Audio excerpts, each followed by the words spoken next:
Olá, amigos, amigas, sejam todos bem-vindos a este canal da Casa Espírita Maria de Nazaré, este canal no Facebook.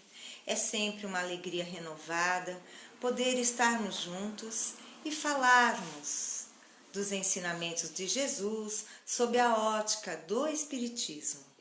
Boa noite a todos e hoje, quinta-feira, eu, Vânia, João Firmino, ambos trabalhadores da casa, estamos incumbidos de fazer um pequeno estudo de 3 obras da doutrina espírita.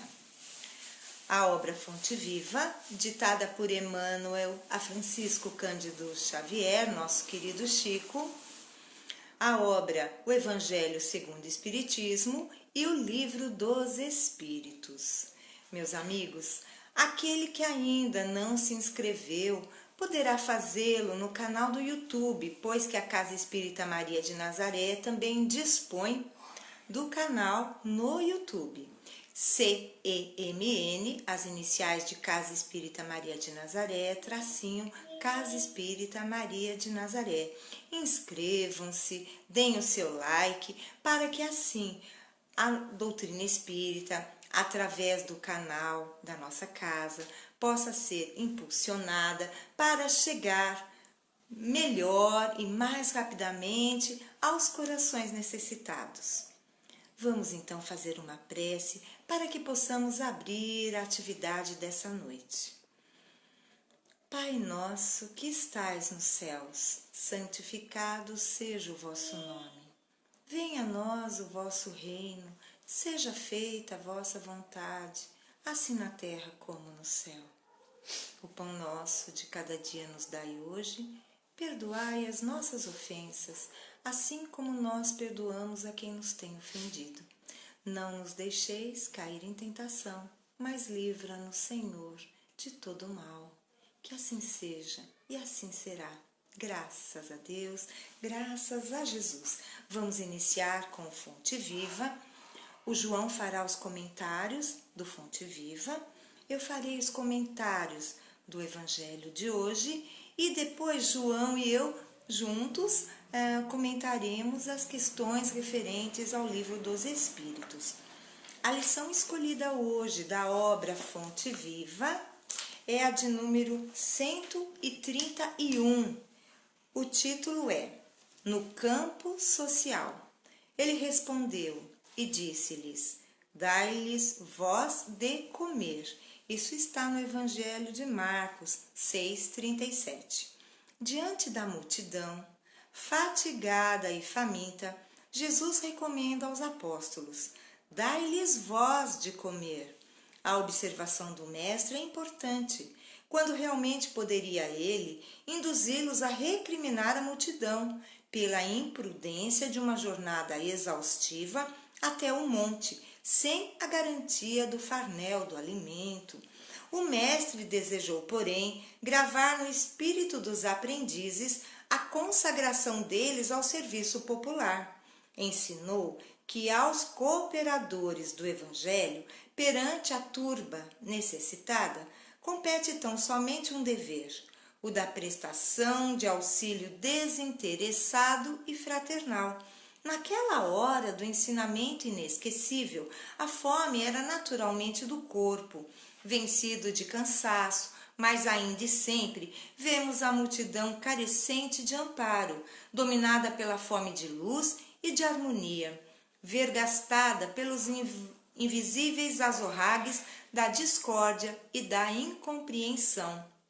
Os colaboradores de Jesus são chamados não a obscurecê-la com pessimismo, não a perturbá-la com a indisciplina ou a imobilizá-la com o desânimo, mas sim a nutri-la de esclarecimento e paz, fortaleza moral e sublime esperança. Se te encontras diante do povo com anseio de ajudá-lo, se te propões contribuir na regeneração do campo social, não te percas em pregações de rebelião e desespero.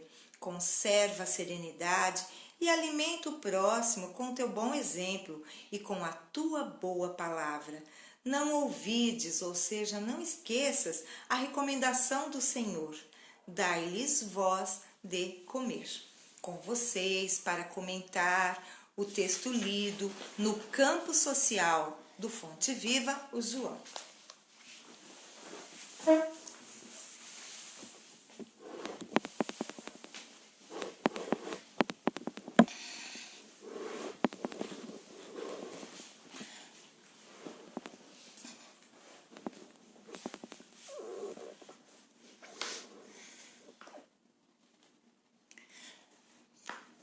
Meu boa noite a todos que estão sintonizados conosco. Muita paz, muita luz.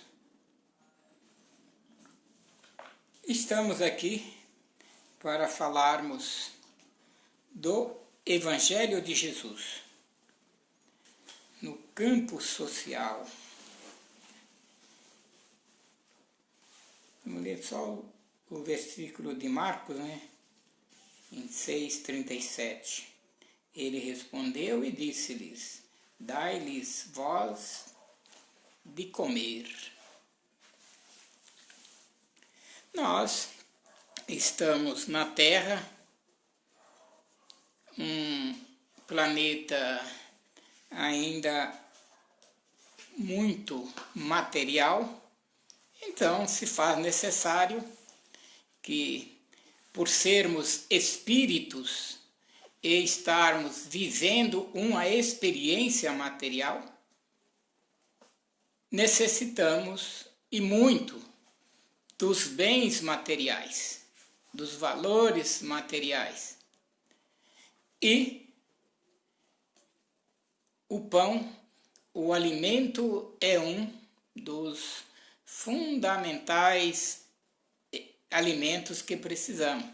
Precisamos, lógico, do alimento espiritual que encontramos no Evangelho segundo o Espiritismo, que é o Evangelho de Jesus, a luz da doutrina espírita, que vem trazer-nos o pão espiritual, o conhecimento dessa doutrina maravilhosa, que é tudo aquilo que Jesus nos ensinou quando aqui encarnou para nos trazer como vivenciarmos o amor.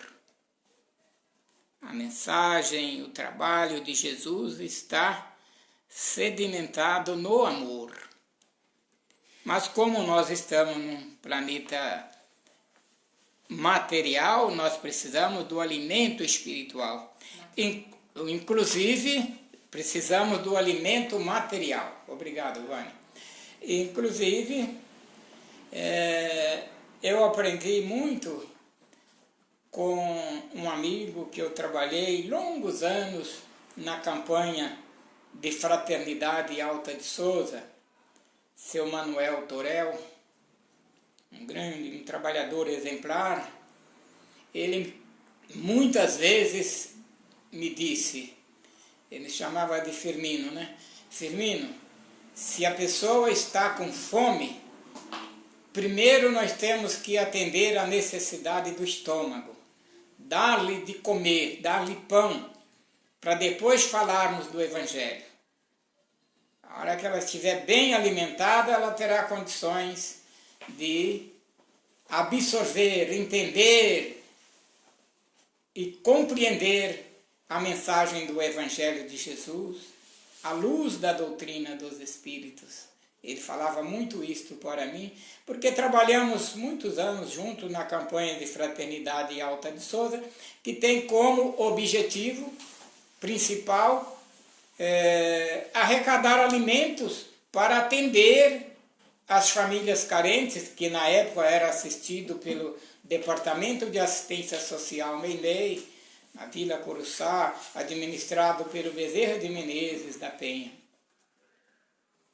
E depois que a pessoa está bem alimentada, nós vamos falar do Evangelho, passar a luz da doutrina dos Espíritos. Mas, inicialmente, é preciso atender à necessidade do estômago. E é um trabalho que muitas casas espíritas, eu diria que a doutrina espírita, o trabalhador da casa espírita, da doutrina, somos, diríamos que, pioneiros na assistência social, servir sopa, atender as famílias carentes com visita nos seus lares, dando-lhe uma cesta básica para que ela possa ter o alimento material básico e, na sequência, dando homeopaticamente o Evangelho de Jesus. No estado de Minas, no estado de São Paulo e no Brasil inteiro hoje, são inúmeras as casas espíritas, as instituições que fazem esse trabalho extraordinário, que é atender a necessidade do estômago com o pão material e atender a necessidade do espírito com o pão espiritual. O nosso tempo é curto, eu vou chamar a Vânia para, se ela quiser fazer algumas considerações acerca deste texto, e vamos passar já para o Evangelho segundo o Espiritismo.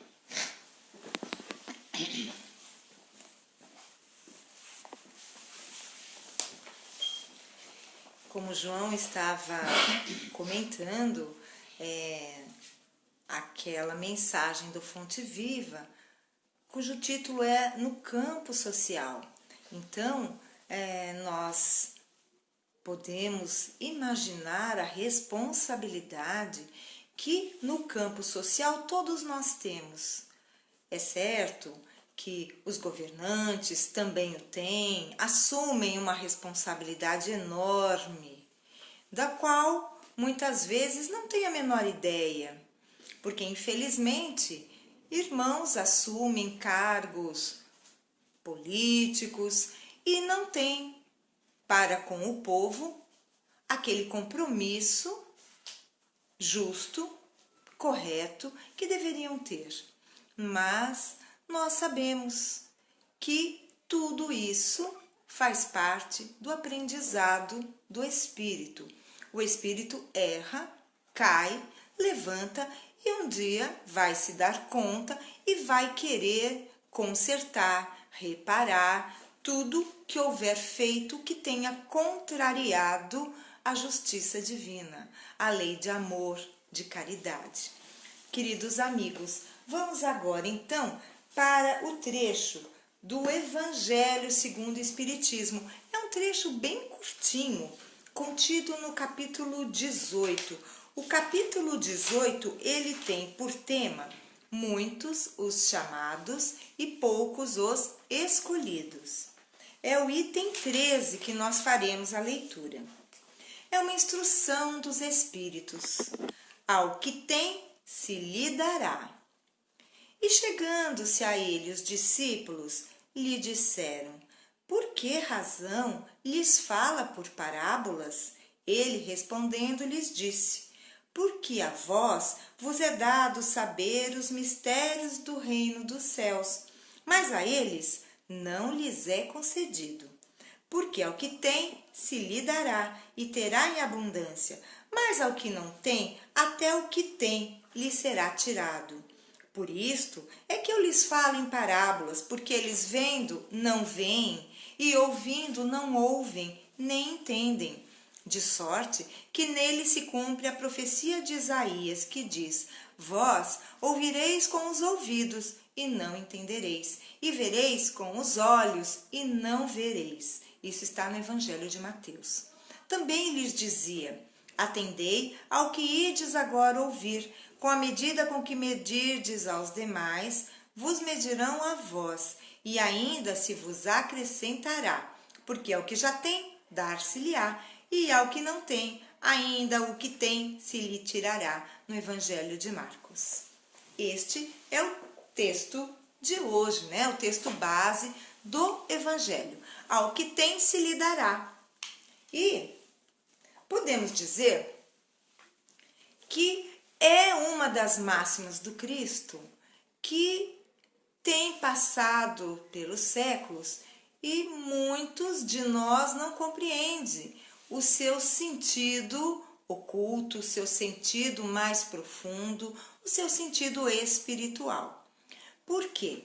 Seria um contrassenso imaginar que ao que tem se lhe dará e terá em abundância, e ao que não tem, até o pouco que tem lhe será tirado. Seria um contrassenso, repito, traduzir ao pé da letra esta frase que acabei de proferir. E por quê? Porque como Deus, não é, seria capaz de tirar daquele que pouco tem e dar àquele que tem muito? Então, ficamos nos perguntando, mas então não é esse o sentido, não é material. Mas como fazer para interpretar da melhor forma possível essa frase? Ao que tem, se lhe dará e terá em abundância.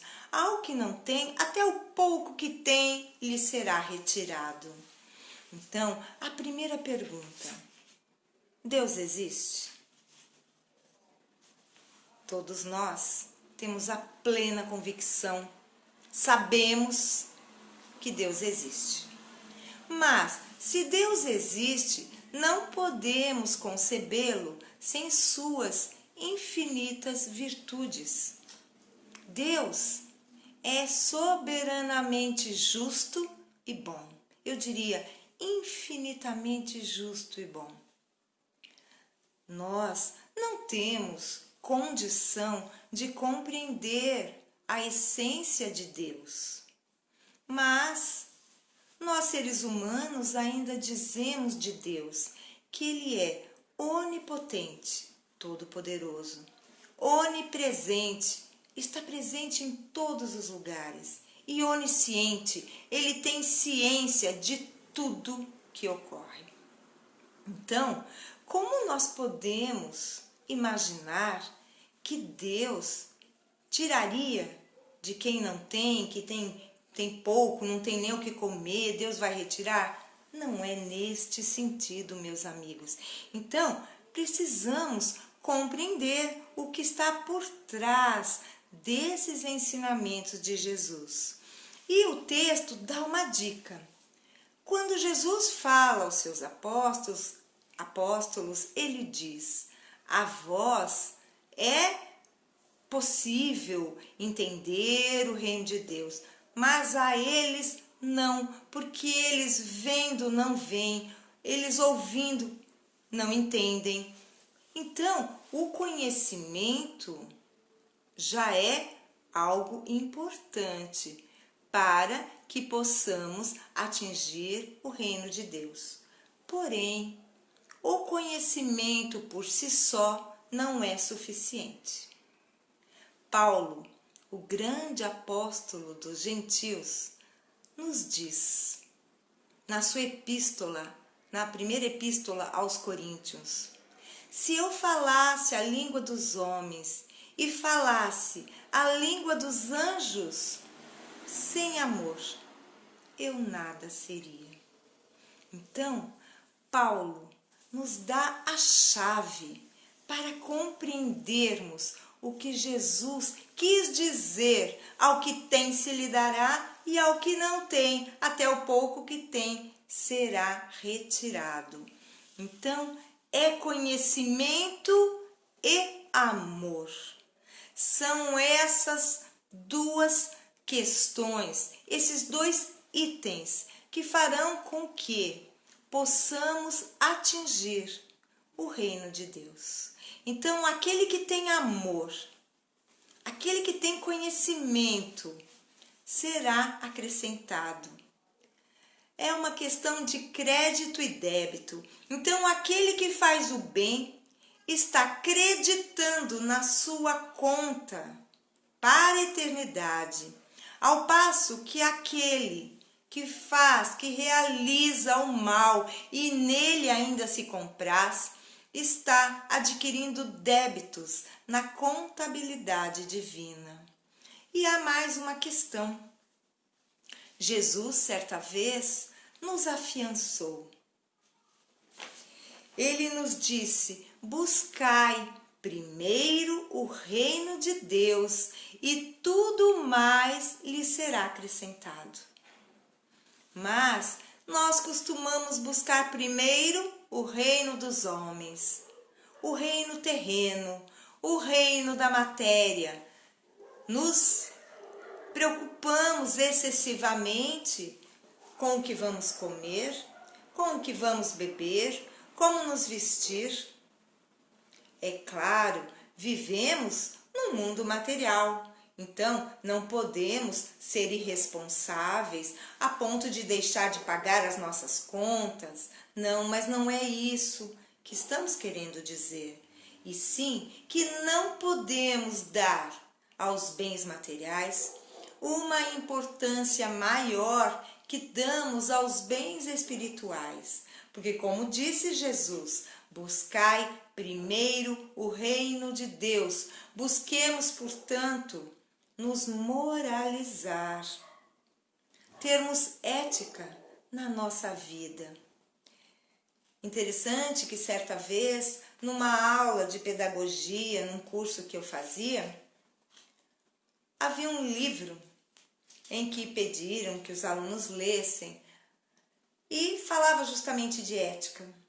Interessante que o autor dizia que moral é tudo aquilo que fazemos quando os outros estão vendo.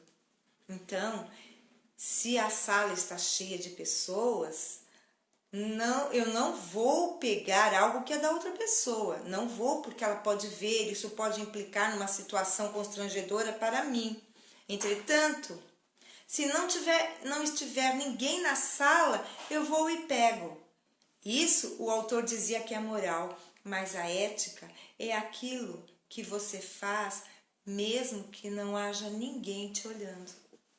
Então, a ética é fazer o que é bom, o que é correto, o que é justo. Se eu sei que não é certo pegar o que não me pertence, mesmo que não haja ninguém ali, eu não vou pegar porque é errado.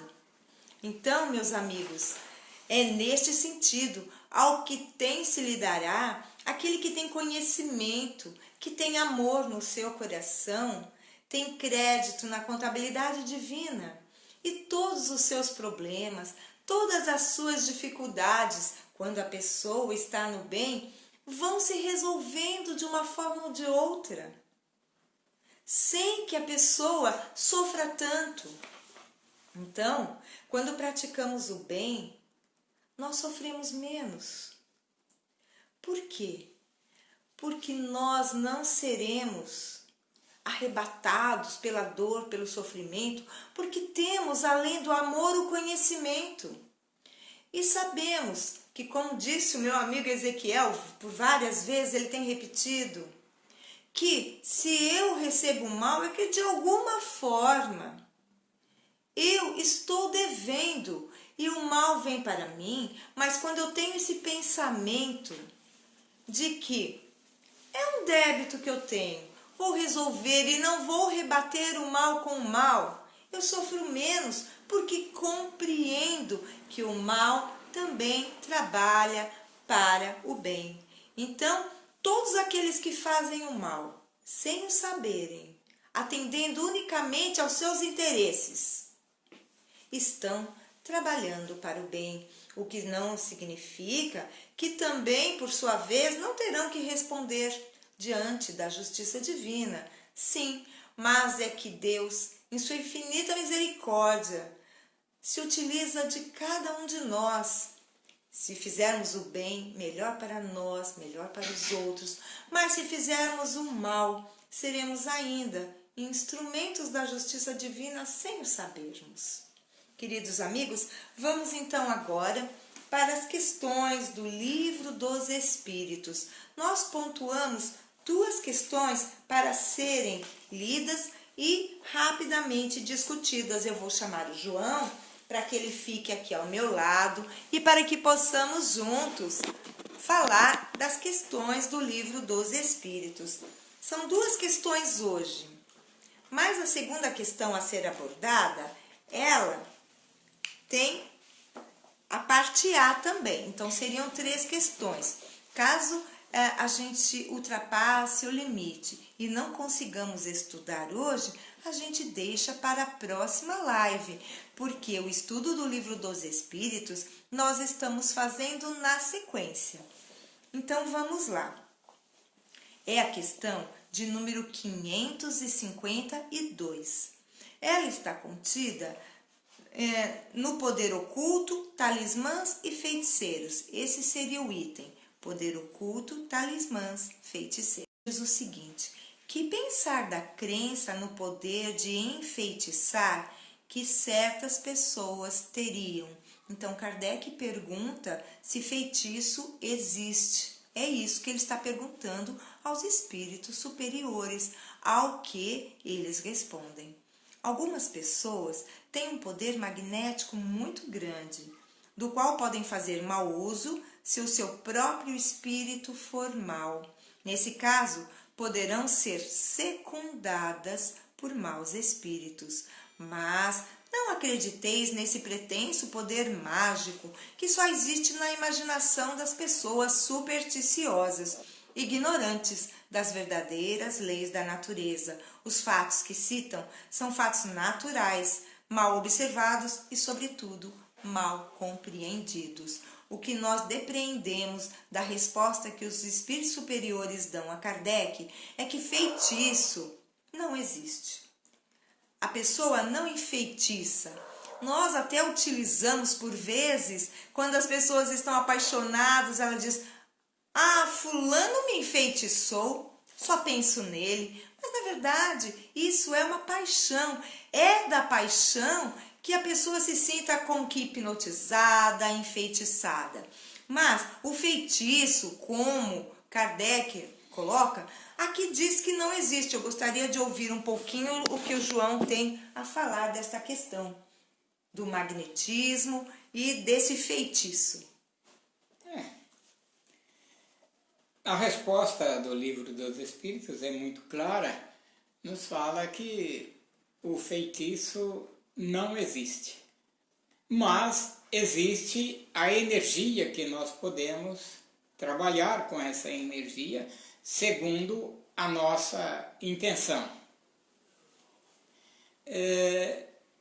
Eu já passei por muitas experiências na minha vida, nestes 60 e poucos anos de doutrina espírita. Os espíritos bons, eles se preocupam em nos amparar, nos proteger, nos ajudar. O próprio Livro dos Espíritos nos diz que um espírito mau, amando de uma outra pessoa má, pode nos prejudicar. A resposta dos espíritos, da equipe da verdade no livro, não me lembro agora a pergunta, é muito clara e objetiva. Não, porque Deus não permitiria. Porque Deus não permite que nós, seus filhos amados, sejamos prejudicados por outra pessoa, por outro espírito, por outro de seus filhos. Mas nós estamos num mundo essencialmente material, onde ainda o mal impera sobre o bem. Num mundo regenerado, existe o mal, mas o amor, o bem, impera sobre o mal. Mas no nosso caso, ainda não, estamos começando a mudar. Uma determinada época, para ser rápido, meu pai, médium, trabalhava numa casa espírita e tal, já há alguns anos. Eu estava com uns 14, 15 anos mais ou menos. O meu braço, não lembro agora se é o braço esquerdo ou o braço direito, começou a ficar vermelho e arder, a queimar, mas uma coisa terrível. Eu não conseguia aproximar a mão assim, que eu já sentia um calor tremendo, e aquilo foi queimando, ardendo, ficando vermelho. E isso começou num final de semana, não me lembro agora, num sábado, eu passei o fim de semana todinho. Na segunda-feira eu fui para o centro com o meu pai, e o meu pai,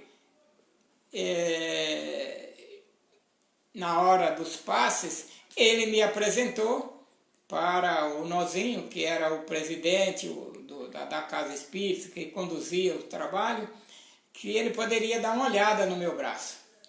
Ele olhou o meu braço e falou: senta aqui. Eu sentei na cadeira, ele me deu um passe e falou: já tá bom, pode ir embora. Eu não vou contar detalhes do que houve nesse momento para ser rápido. E ele falou: pode ir embora que você está bem. Aí eu fui embora para casa. E depois ele falou com meu pai assim: ele estava com o Exu Pimenta ao lado dele. E meu braço queimava muito. Eu fui para casa, bom, já saí do centro não sentindo mais nada. Passou 2 dias mais ou menos, no outro dia já começou assim, uma outra sensação, uma suavidade.